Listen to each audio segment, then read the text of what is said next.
Welcome to the channel, guys. We are back again, and today I'm going to be talking about my top 5 Parfums de Marly fragrances, so stay tuned for that.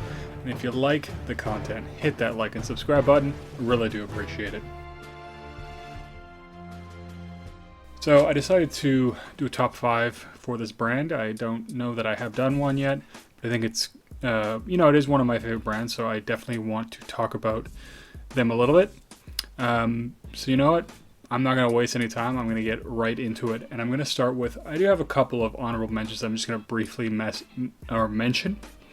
One is Pegasus, not because I'm a big fan of it. I'm not actually a huge fan of it. But it is one that's beloved by a lot of people. And I do think it is a really nice, easy to wear, vanilla heavy fragrance. And especially it is such a beast mode performer. It's great for the cold weather, and especially if you're doing something outside. So that one is really good. And the next one is I am actually quite a fan of. It really did grow on me. Didn't like it at first. That is Herod. I think the biggest problem I have with it, at least for me and the samples that I've had of it, it didn't perform that well. It had decent longevity, but it was very, very soft fragrance. And I think for the type of tobacco fragrance it is, I would like a little bit more projection. That definitely knocks it down for me. But it is a very appealing, I almost want to say it's a little bit sensual, sexy kind of a fragrance. Tobacco fragrance that I do really enjoy, and it's a very, very good tobacco fragrance. And it is, I think, one of the somewhat more unique Parfums de Marly fragrances. I know there's a lot of cherry tobacco, but I haven't smelled one that smells like that one. So I think it's also a good one.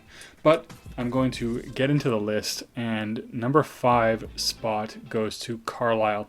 A lot of people would probably put this one higher up. It is also one that kind of grew on me over time. And I also find it weird because it's strange that they don't mention tobacco on the note breakdown, but when they're talking about the fragrance, the description on the website, they actually mention tobacco. So I think it's kind of weird that they've decided to do that. I don't know if they have some accord that gives off tobacco without an actual note. Who knows? But this is one that often gets compared to red tobacco, and I think with good reason. They are very similar.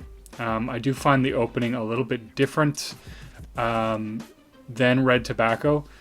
You know, I get a little bit more of a spiciness there, and it's not quite so bold, although it is still pretty in your face. I do actually like the aggressive opening in red tobacco, but this one, a lot of people do find it a lot easier to digest.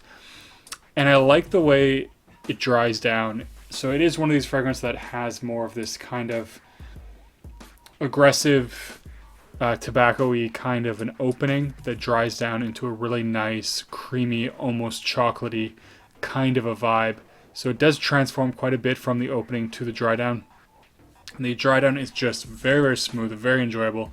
And it's really I would almost say it's gourmand. It's not, it's like, to me it's semi-gourmand because it's very sweet and almost chocolatey, but it doesn't full on smell like some kind of food. So it does give off that sort of vibe though, and I do really, really like that about it.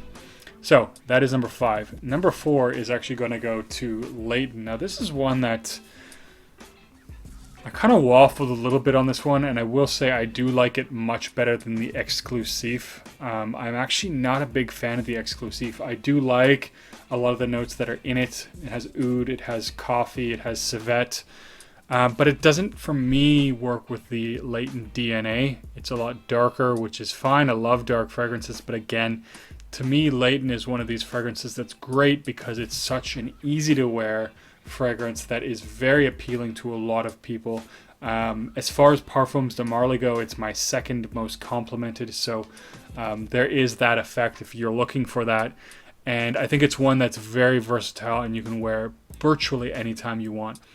And I think with the Exclusive, it becomes a lot more situational. It becomes a lot more cold weather kind of fragrance. And I think that kind of detracts for me anyways, about, or, you know, the type of fragrance that it actually is to me. So I do prefer the original Layton over the Exclusive, and that's why it is also my number 4 spot, Layton. So we are into the top 3. Didn't take a long time to get there, but we are there. Now, the next one I actually really enjoy this one. This is one of my favorite Parfums de Marly for sure. And it is also one that is absolutely easy to wear, and it is a really well done freshie from Parfums de Marly, and that is Sedley. You know, I'm not sure what other fragrance this smells like, because to me, I can't think of anything. It's very nice, uplifting, bright. It has a nice fizzy accord in the opening, which I really like. And it's very citrusy, and it dries down into a very nice, woody fragrance. And I will say that originally when this was released in 2019, I did like the fragrance, but the performance was abysmal. It would typically get at most 4 hours, and it was just very bad. So even for a fresh fragrance, it did perform poorly.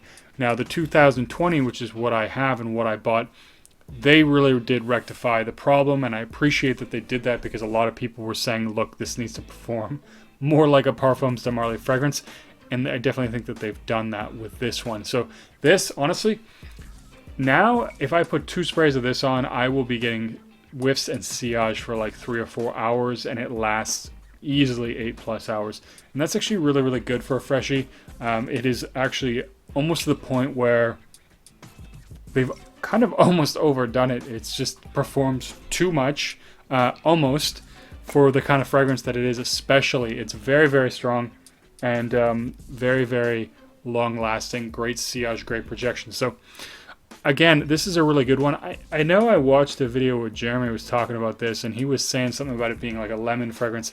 I don't know I don't know about that, because frankly it doesn't smell very lemony to me. I do get, obviously there's citrus in this, but I think it's a little bit more bergamot or something else. To me, not very lemony. There are a lot of fragrances that have lemon in it, which definitely give off that lemony vibe. This is definitely something different to my nose, a different kind of citrus. Lemon might be in here somewhere, but I wouldn't call this a lemon fragrance. But you know, whatever. This is, to me, one of the best, and it is an easy to wear one. Just absolutely make sure that if you're going to pick up a sample to try it out, that it is the 2020, because the 2019 you will be very disappointed with the performance.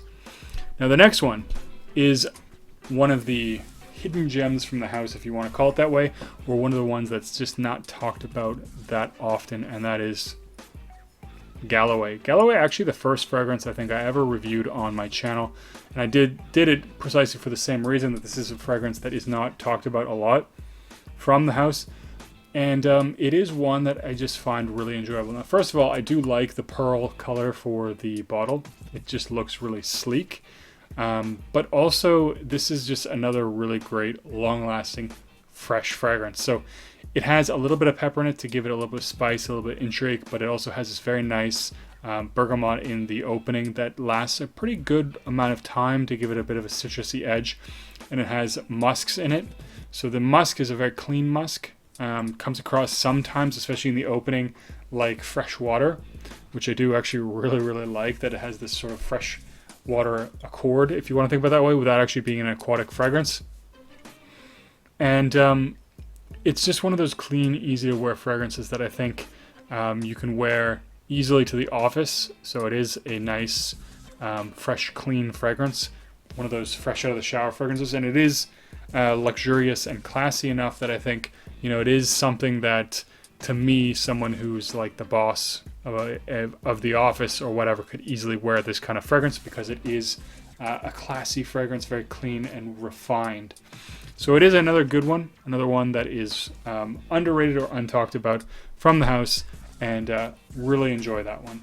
Now, on to the number one, personal favorite, and one I've gotten a lot of good reactions with, and that is, of course, Onjan. So if you have watched the channel for a while, that should probably be no surprise to you, because I have talked about Onjan quite a bit. I have said, you know, that it is my favorite Parfums de Marly, and it still is. I kind of shuffled things around a little bit, but having come back to this one, definitely still is my favorite. It does have a lot of that gourmand sweetness, those gourmand qualities that I do look for. Heavy cinnamon honey fragrance. Now, a lot of people do refer to this as kind of an apple pie, and it does fit into that category. So it is similar to Ombre Narguile, or now Angel's Share. And it does have, I believe, osmanthus, which does give it sometimes a bit of a fruity vibe. I don't really pick that up very much. So it's only very slightly that there's osmanthus there, and it doesn't, for me, give the impression of apple pie, but it does have, to me, it's a very, very strong cinnamon honey fragrance. Performance is out of this world. Projects like beast mode, fills a room, lasts a long, long time, so very good for the cold weather. Very luxurious, very well put together. One of the comments that I've had about this one is that it smells like Christmas. I've actually had a couple of people say that, so this is one of those fragrances that if you want something that, you know, reminds people of Christmas or smells like Christmas, this is probably a good choice. I think it's because it has a very bakery or baked goods kind of a feel to it. And it is actually really, really beautiful, really, really well done. But I've had a lot of other positive comments from this one, and personally it's one that I really enjoy wearing. Was, as I mentioned, my first niche fragrance ever. I may actually end up buying another bottle of this when I run out. We'll see how it goes. I just have so many fragrances in my collection that I don't know that I would ever buy another of the same fragrance, but it might just happen when I do finally run out of this one, because it is gorgeous and it does have a little bit of that sentimental value. But again, this is such a well put together honey cinnamon fragrance, and if you like both those notes, definitely try this one out. If you like ombre narguile or any of those types of fragrances, this is in that same wheelhouse. It does have that DNA, and you will probably like this one as well. Anyways, guys, that's it for this one. Leave a comment down below. What's your favorite from the house of Parfums de Marly? And as always, don't forget to like and subscribe. I'll see you guys in the next video.